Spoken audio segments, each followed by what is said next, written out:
Profil David Jonathans, pemain Bayern Munchen keturunan Indonesia, mungkinkah bisa dipanggil Patrick Kluivert?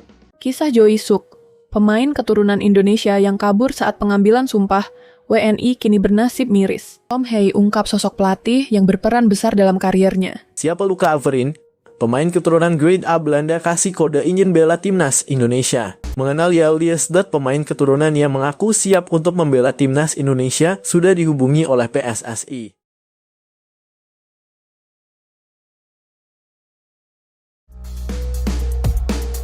Profil David Jonathans, pemain Bayern Munchen keturunan Indonesia, mungkinkah bisa dipanggil Patrick Kluivert? Tidak ada perkembangan positif terkait proses naturalisasi pemain keturunan oleh Romani. Di sisi lain, David Jonathans juga merupakan pemain keturunan yang memiliki profil yang menonjol. David Jonathans memiliki profil yang mengesankan karena saat ini ia bermain untuk Bayern Munchen, salah satu klub terbesar di Jerman dan Eropa. Informasi mengenai darah keturunan Indonesia David Jonathans sudah tersebar sejak tahun lalu, terutama ketika timnas Indonesia U20 dipersiapkan untuk berkompetisi di Piala Dunia U20 2023. Dilansir dari berbagai sumber, Jonathans lahir di Belanda pada tanggal 26 Januari 2004. Meskipun memiliki keturunan dari Luxembourg dan Indonesia, Jonathans memiliki opsi untuk memilih salah satu dari ketiga negara tersebut untuk mewakili di tingkat internasional. Posisi aslinya adalah winger kiri, tetapi ia juga mampu bermain sebagai penyerang tengah dan winger kanan, mirip dengan kemampuannya dimiliki oleh Romani. Karir sepak bolanya dimulai di Luxembourg dengan membela klub Swift Esperance. Pada usia 16 tahun, ia bergabung dengan Bayern Munchen pada bulan Juli 2020. David Jonathans telah menunjukkan perkembangan yang signifikan dalam karirnya di Bayern Munchen. Setelah satu musim di tim U17 Bayern Munchen, ia naik ke tim U19 pada tahun 2021. Setelah 2 musim di sana, Jonathans kemudian dipromosikan ke Bayern Munchen II, tim pelapis dari tim utama Bayern. Selama musim 2023-24 yang lalu, Jonathans bermain dalam 26 pertandingan regional Liga Bayern yang merupakan kasta keempat dalam piramida kompetisi Jerman. Penampilannya cukup mengesankan dengan mencetak 2 gol dan memberikan 3 assist untuk Bayern Munchen II. Jonathans memiliki potensi besar sebagai pemain depan, namun PSSI mungkin menghadapi kesulitan dalam upaya untuk menaturalisasi Jonathans. Hal ini disebabkan karena Jonathans sudah memilih untuk mewakili Luxembourg di tingkat internasional. Bahkan sejak bergabung dengan timnas U15, David Jonathans telah menjadi bagian dari timnas Luxembourg. Pada Juni 2023, Jonathans melakukan debutnya untuk timnas senior Luxembourg. Hingga saat ini, Jonathans telah mengumpulkan 3 caps untuk timnas Luxembourg. Ia juga mendapat kesempatan turun sebagai pemain pengganti saat Luxembourg menghadapi Belgia dalam FIFA Matchday pada 8 Juni 2024.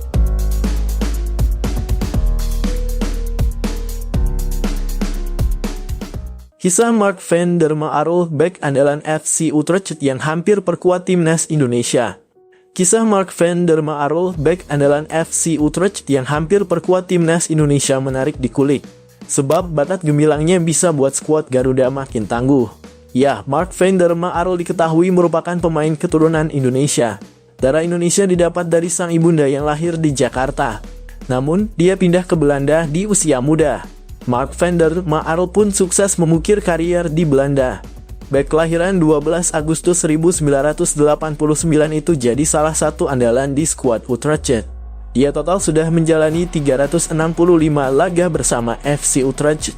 Sebagai bek, Mark van der Marel pun tampak tak hanya solid bekerja dalam membantu lini pertahanan. Dia pun kerap membantu lini serang klub asal Belanda tersebut sehingga sudah membukukan 12 gol serta 16 assist. Tak heran sosok Mark van der Marel pernah diidamkan membela timnas Indonesia. Tepatnya pada 2011, dia kabarnya dilirik untuk mengikuti seleksi timnas Indonesia U23. Pemanggilan itu datang usai timnas Indonesia U23 menjalani pemusatan latihan TC bersama FC Utrecht di Portugal. Namun sayangnya, Mark van der Marel dikabarkan tak datang untuk mengikuti seleksi membela timnas Indonesia U23 itu. Dikabarkan Radio Nederland World penyebab dirinya tak hadir disinyalir karena lebih mementingkan memperkuat FC Utrecht. Radio Nederland World menyebut sosok Mark van der Marel memang begitu penting bagi lini pertahanan FC Utrecht.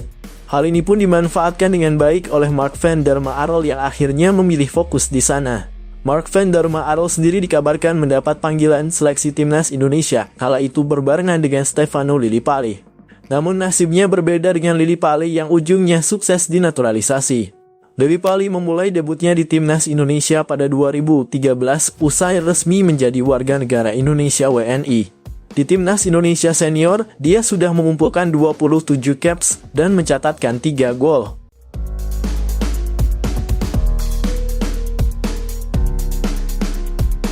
Siapa Luca Averin? Pemain keturunan Grade A Belanda kasih kode ingin bela timnas Indonesia. Luca Averin adalah pemain sepak bola keturunan Indonesia yang sedang menarik perhatian karena menunjukkan keinginan untuk membela timnas Indonesia melalui media sosial Instagram.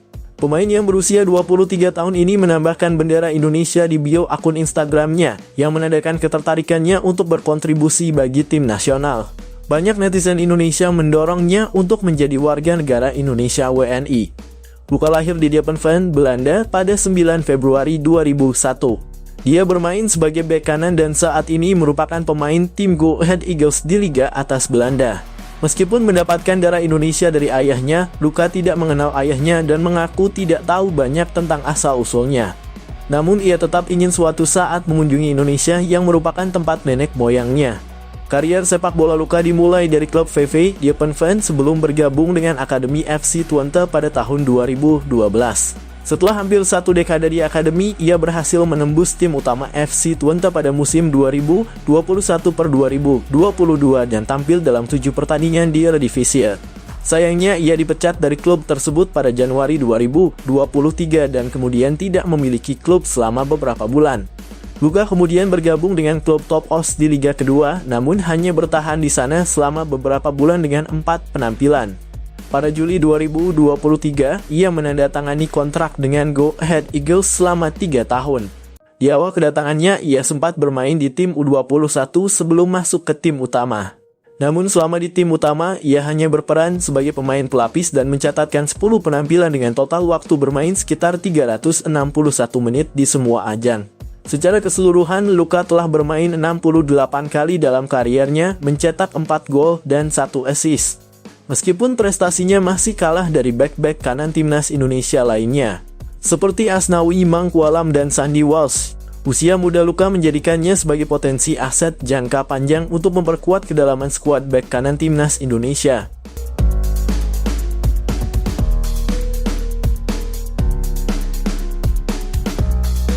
Kisah Joey Suk, pemain keturunan Indonesia yang kabur saat pengambilan sumpah WNI kini bernasib miris. Kisah Joey Suk yang dulu sempat gagal dinaturalisasi Indonesia, kini justru mengalami nasib buruk. Padahal, sebelumnya, ia sempat jadi bintang di Liga Kroasia. Joey Suk adalah pemain asal Deventer, Belanda, yang lahir pada 8 Juli 1989. Dirinya sempat masuk radar pemain naturalisasi Indonesia pada 2011. Pihak PSSI dan Joey Suk bahkan telah melewati berbagai tahap supaya pemain yang berposisi sebagai gelandang bertahan itu bisa perkuat tim Garuda. Pada saat itu, Joey Suk dijadwalkan akan mengambil sumpah WNI bersama 2 pemain diaspora lainnya, yakni Diego Michels dan Ruben Warbanaran. Kabur saat pengambilan sumpah WNI. Sayangnya ketika tinggal menjalani sumpah menjadi warga negara Indonesia, WNI, Joey Suk malah tidak menghadiri agenda penting tersebut yang membuatnya tidak jadi memegang paspor Indonesia. Padahal, kala itu, pemain keturunan ini sempat diharapkan bisa memperkuat timnas Indonesia. Skuad Garuda akan berlaga di SEA Games 2011. Salah satu penyebab mengapa pemain asal Belanda itu enggan untuk melanjutkan proses naturalisasi diduga berkaitan dengan kisruh yang tengah memanas di kubu PSSI. Setelah gagal menyandang predikat WNI, Joey Suk sempat bergonta-ganti klub. Dimulai dengan membela Go Ahead Eagles, Beerschot AC, Enak Breda, hingga ke Liga Kroasia HNK Gorica. Bersama HNK Gorica, Joey Suk sempat tampil menjanjikan, dan bahkan menjadi pemain kunci selama kurang lebih 5 tahun. Bahkan ia sukses mendapat penghargaan berupa jersey nomor punggung 100 untuk merayakan 100 pertandingannya bersama klub tersebut. Namun setelah itu, karirnya mulai menurun, dan sempat tampil membela Karmiotissa di Cyprus League selama 1 musim. Tepatnya, hal itu terjadi dari 2023 hingga 2024. Terhitung sejak 13 Februari 2024, pemain ini telah berstatus menganggur karena tanpa klub. Padahal, dirinya sempat punya rekam jejak yang mentereng di masa lalu.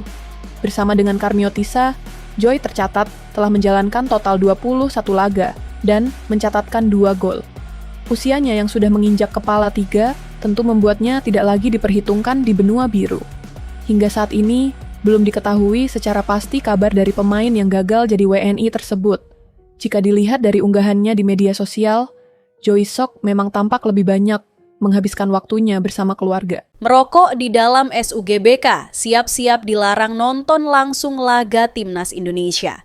PSSI sangat tidak suka dengan tindakan supporter Timnas Indonesia yang merokok di dalam Stadion Utama Gelora Bung Karno, SUGBK, Senayan, Jakarta Pusat saat pertandingan berlangsung. Jika masih ada yang merokok, maka supporter tersebut terancam tidak akan bisa menonton langsung laga Timnas Indonesia di SUGBK. Anggota Exco PSSI Arya Sinulinga mengatakan bahwa pihaknya akan mulai bertindak tegas kepada supporter yang nekat merokok di dalam SUGBK. Menurutnya, ini sangat membahayakan, apalagi di dalam SUGBK ada beberapa perempuan, lansia, dan anak-anak kecil yang menonton langsung laga Timnas Indonesia. Arya Sinulinga berharap supporter bisa lebih dewasa dan menahan keinginan untuk merokok di dalam SUGBK. Sikap tegas ini diutarakan Arya Sinulinga setelah mendapatkan informasi banyaknya supporter yang masih merokok di dalam SUGBK. Ini terjadi saat Timnas Indonesia menang 1-0 atas Bahrain pada laga ke-8 Grup C putaran ketiga kualifikasi Piala Dunia 2026 zona Asia di SUGBK. PSSI menerapkan teknologi canggih untuk mengidentifikasikan adanya supporter yang merokok di dalam SUGBK. Hasilnya, ada 18 supporter yang terpantau sedang asik mengisap tembakau dan membuat suasana di sekitarannya mencium asap. Arya Sinulinga tidak menyebut nama-nama supporternya. Mereka pun terancam tidak bisa menonton Timnas Indonesia melawan Cina pada laga ke-9 Grup C putaran ketiga, kualifikasi Piala Dunia 2026 zona Asia di SUGBK. Teknologi AI yang sudah diterapkan di SUGBK sudah mengidentifikasikan 18 supporter yang merokok di dalam stadion. Kami sedang mengusulkan untuk tidak bisa membeli tiket pertandingan Timnas Indonesia dalam waktu beberapa bulan ke depan, kata Arya Sinulinga. Tindakan tegas itu dilakukan Arya Sinulinga agar suasana di dalam SUGBK bisa kondusif. Apalagi sudah ada larangan agar tidak merokok di dalam SUGBK. Semoga ini bisa membuat para supporter ibu-ibu dan anak-anak yang saat ini sudah semakin banyak menonton Timnas Indonesia di SUGBK bisa lebih nyaman. Arya Sinulinga juga meminta bantuan kepada supporter Timnas Indonesia lainnya untuk merekam momen apabila masih ada yang merokok. PSSI siap menampung aspirasi demi kebaikan laga Timnas Indonesia. Buat para supporter, kalau ada yang melihat supporter yang masih merokok di dalam SUGBK, silahkan kirim foto atau video pelaku kepada PSSI, kata Arya Sinulinga.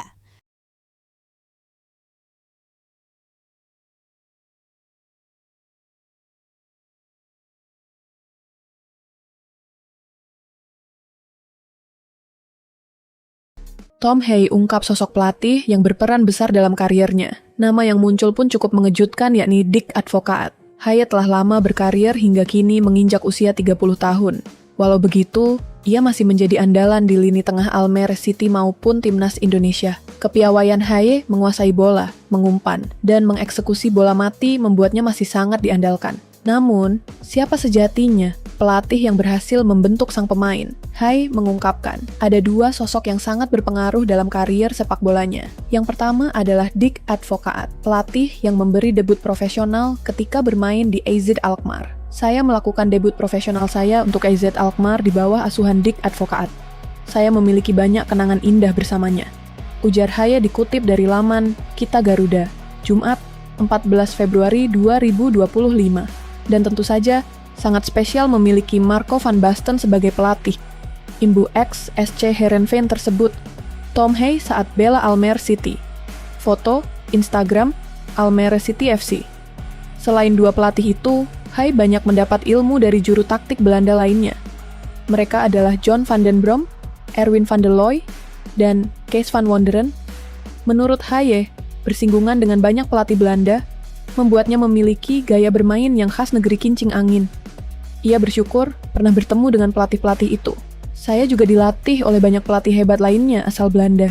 Mereka benar-benar berinvestasi untuk kemampuan saya saat menguasai bola, ungkap Hai. Saya pikir itulah salah satu ciri khas sepak bola Belanda. Mereka sangat fokus pada aspek tersebut. Dan bagi saya yang masih cukup muda saat itu adalah pengalaman berharga bisa bekerja dengan mereka, tandasnya.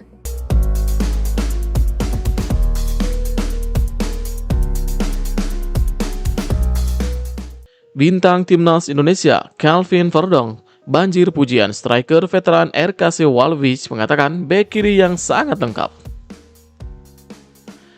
Menurut Michael Kramer, Calvin Verdong adalah bek kiri yang sangat lengkap.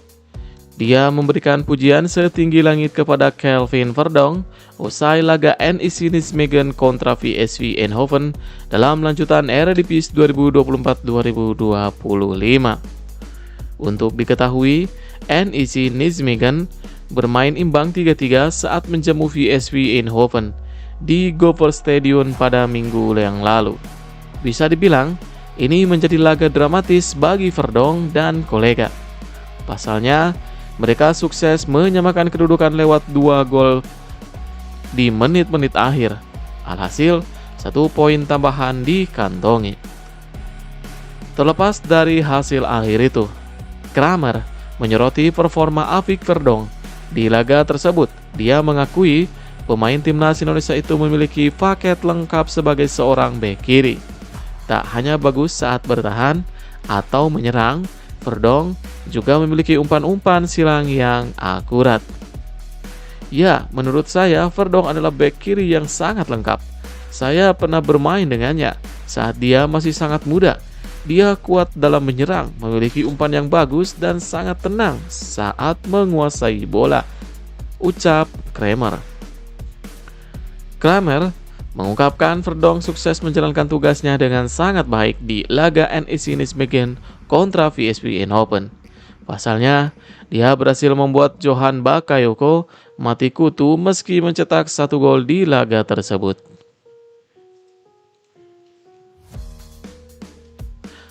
Lebih lanjut, Kramer membandingkan Verdong dengan pemain FC Twente, Anas Salah Edine, yang saat ini sedang dikaitkan dengan VSV Eindhoven. Menurutnya, VSV Eindhoven lebih baik merekrut Verdong karena memiliki paket lengkap ketimbang Salah Edine.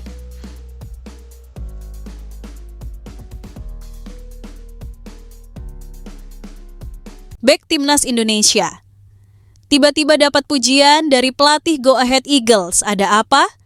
Pelatih Go Ahead Eagles, Paul Simons, bicara tentang kondisi Dean James. Dean baru saja bertugas bersama Timnas Indonesia pada putaran ketiga kualifikasi Piala Dunia 2026 zona Asia. Pemain yang berposisi sebagai bek kiri tersebut mendapatkan kesempatan debut di Timnas saat melawan Australia. Setelah perjalanan dari Belanda, dia bermain penuh selama 90 menit di lapangan. Kemudian Patrick Kluivert memberikan waktu istirahat saat melawan Bahrain. Paul Simons menjelaskan bahwa Dean James adalah pemain penting di timnya. Dia mengapresiasi pemainnya tersebut karena bisa kembali ke tim dengan kondisi yang fit. Dia terbang langsung dari Jakarta, duduk di kelas bisnis, dan karena itu dia bisa tidur selama 8 jam, kata Paul Simons. Pelatih berusia 40 tahun ini memuji cara Dean menjaga kondisi. Dia langsung istirahat di pesawat dan mendapatkan waktu tidur yang cukup. Kembali ke tim, pemain kelahiran Leiden tersebut langsung siap menjalani sesi latihan. Dia juga tidak mengalami jet lag, karena dia tidur pukul 10:30 malam tadi malam dan tidur hingga pukul 8 pagi. Di atas segalanya, ini merupakan pengalaman yang menyenangkan. Lanjutnya, Simons awalnya sempat khawatir karena Dean adalah pemain kunci di tim sebelum melepas sosok tersebut ke timnas. Namun, dengan kondisi yang fit, dia bisa kembali berkontribusi untuk Go Ahead. Laga terdekat yang harus mereka hadapi adalah melawan Feyenoord pada 30 Maret mendatang. Untuk alasan yang sama, dia mengalami cedera. Itu selalu menjengkelkan, tetapi terutama dalam periode ini. Ketika Anda memainkan 9 pertandingan terakhir, Anda tidak ingin kehilangan pemain kunci seperti itu. Untungnya ia telah pulih dengan baik. tutupnya.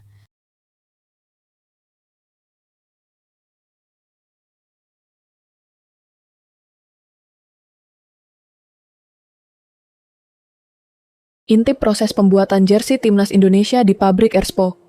Dalam memproduksi jersey timnas Indonesia dan segala macam merchandise skuad Garuda, Erspo menggandeng salah satu rekan kerjanya, yakni PT Greentex. Kolaborasi Erspo dan PT Greentex dalam hal produksi beragam atribut timnas Indonesia dilakukan di pabriknya yang terletak di kawasan Banjaran, Kabupaten Bandung, Jawa Barat. Nah, bolasport.com berkesempatan langsung untuk melihat langsung produksi merchandise skuad Garuda, termasuk jersey timnas Indonesia bikinan Erspo. Erspo menyatakan komitmennya dalam menyiapkan kebutuhan para penggemar timnas Indonesia terhadap produknya. Bahkan, Erspo turut bekerja sama dengan beberapa pabrik rekanan lainnya untuk menyediakan stok jersey timnas Indonesia dan segala macam merchandise skuad Garuda.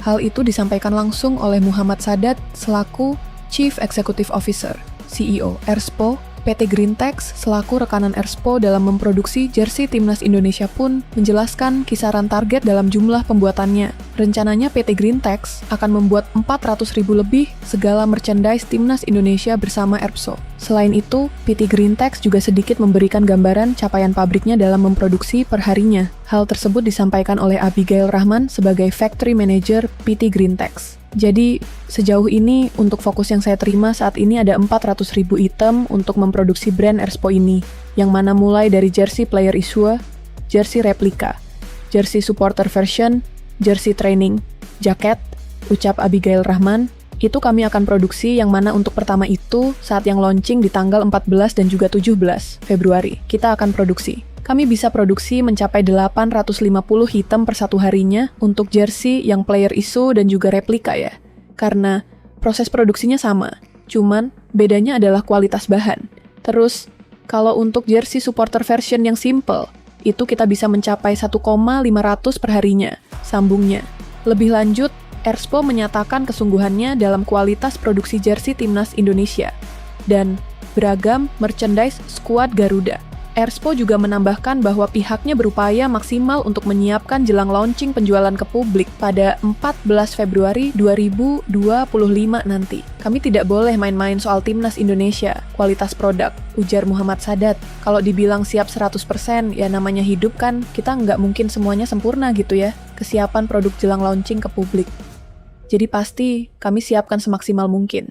Cuman memang untuk stok parsial akan terus ada, pungkasnya.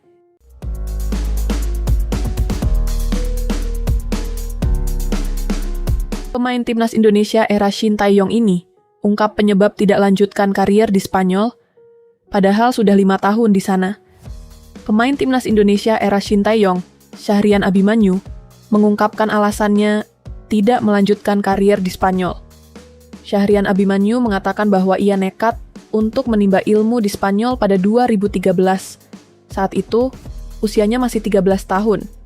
Syahrian Abimanyu datang untuk berlatih bersama akademi di Valencia, SPF Elite Football Academy. Ia berlatih sampai 2017 di sana. Memasuki tahun keempatnya, di Spanyol Syahrian Abimanyu bergabung bersama Levante B. Ia bercerita pada saat itu dirinya berlatih sebanyak 2 kali pagi dan sore. Pada pagi hari, ia berlatih bersama SPF Elite Football Academy. Untuk sore harinya, ia berlatih bersama Levante B.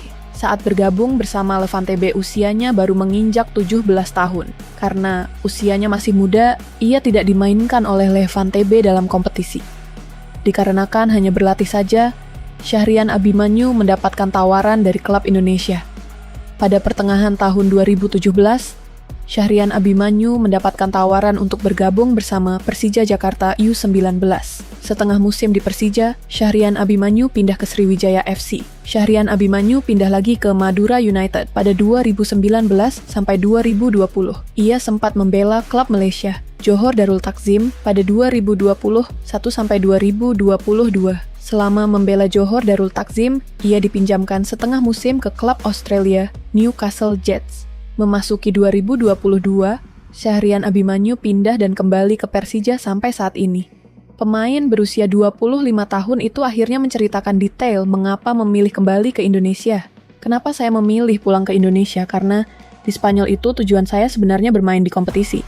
Tapi ada aturan di sana, pemain dari luar Eropa itu harus berusia 18 tahun untuk bermain di kompetisi, kata Syahrian Abimanyu. Kata Syahrian Abimanyu, sebenarnya ada cara lagi agar dia tetap berada di Spanyol. Orang tuanya harus bekerja di Spanyol. Atau tidak, harus ada orang tua saya yang bekerja di sana. Meski saya tidak bermain di kompetisi, saya bisa ikut latihan bersama Levante B. Bagi saya ini sangat luar biasa. Berkat dari sana, saya masuk ke timnas U18 Indonesia era coach Indras Jafri. Lalu saya gabung ke Sriwijaya FC karena ini saat yang tepat untuk jadi pemain profesional, kata Syahrian Abimanyu.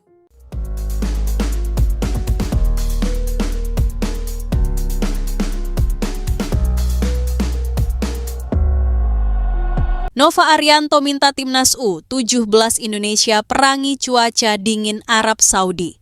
Indonesia akan terbang ke Arab Saudi untuk bertarung pada Piala Asia U17 2025. Laga perdana Garuda Asia akan dimulai pada 4 April nanti dengan menantang Korea Selatan. Sebelumnya, mereka sudah menjalani pemusatan latihan panjang dan beberapa kali melaksanakan laga uji coba.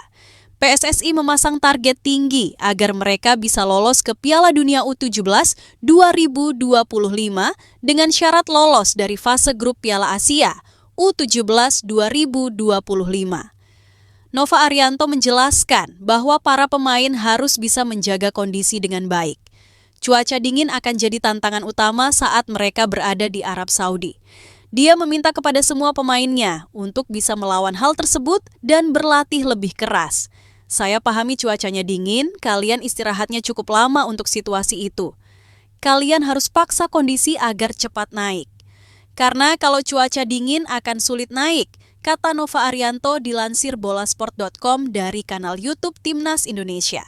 Mantan asisten pelatih timnas senior ini melanjutkan bahwa diperkirakan suhu di Arab Saudi berkisar antara 21 sampai 23 derajat Celcius. Hal ini sama seperti dengan kondisi yang mereka hadapi pada pemusatan latihan di Dubai. Diharapkan semua pemain Garuda Asia sudah siap dan mempersiapkan diri dengan baik. Kalian harus beradaptasi karena di Arab Saudi di jam malam suhunya 21 sampai 23 derajat. Jadi situasinya akan sama seperti di Dubai. Lanjutnya, Nova berpesan bahwa adaptasi menjadi kunci untuk mereka bisa memberikan hasil terbaik. Di grup C, lawan berat seperti Korea Selatan, Yaman, dan Afghanistan sudah menunggu. Dengan persiapan yang cukup matang, semua pemain harus bisa memberikan yang terbaik di lapangan. Jadi, cepat adaptasi dengan cuaca termasuk dengan lapangan. Karena lapangan berbeda dan fokusnya ditambah lagi. Cepat beradaptasi dengan cuaca. Tutupnya.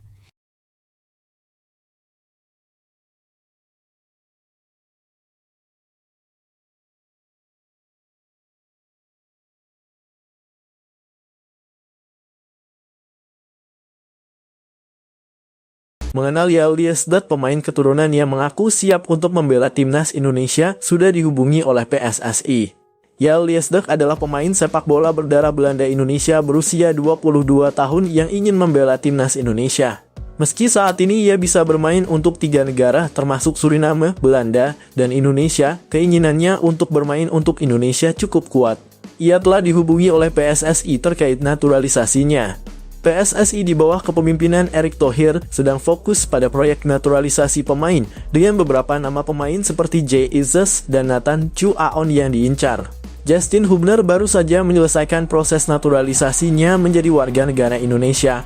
Yael saat ini bermain di Liga 2 Belanda bersama SC Telstar. Kakeknya berasal dari Maluku Tengah yang memberikan ikatan dengan Indonesia.